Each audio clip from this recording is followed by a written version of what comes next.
புதுச்சேரியில அரசு பள்ளிகள்ல 1ஆம் வகுப்பு முதல் 12ஆம் வகுப்பு வரை 2024-2025 கல்வியாண்டுல சிபிஎஸ்இ பாடத்திட்டம் அமல்படுத்தப்பட இருக்கு. இந்த நிலையில மாணவர் சேர்க்கைக்கான விழிப்புணர்வு பேரணி நடந்திருக்கு. எத்தனையோ தகுதிமிக்க ஏணி போன்ற ஆசான்களால் ஐயமின்றி சிபிஎஸ்இ பாடத்திட்டம் பயிலலாம். இதுல மாணவர்கள் அரசு பள்ளியில படிச்சா ஏற்படக்கூடிய நன்மைகளை விளக்குற வகையிலான பதாதைகளை கையில ஏந்தியவாறு பேரணியில ஈடுபட்டாங்க. குறிப்பா அரசு பள்ளி ஆசிரியை ஒருத்தவங்க அரசு பள்ளியிலேயே இனி சிபிஎஸ்இ பாடத்திட்டம் வரும்போது எதுக்காக கல்விக்காக பணத்தை கொட்டணும் அப்படின்னு மக்களுக்கு விழிப்புணர்வை ஏற்படுத்துற மாதிரி பாடின ரைமிங்கான பாடல் மக்களை கவர்ந்திருக்கு.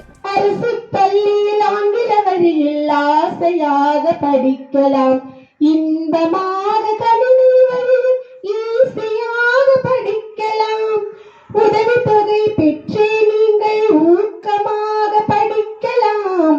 எத்தனையோ தகுதி மிக்க ஏணி போன்ற ஆசான்களால் ஐயமின்றி சிபிஎஸ்இ பாடத்திட்டம் பயிலலாம்.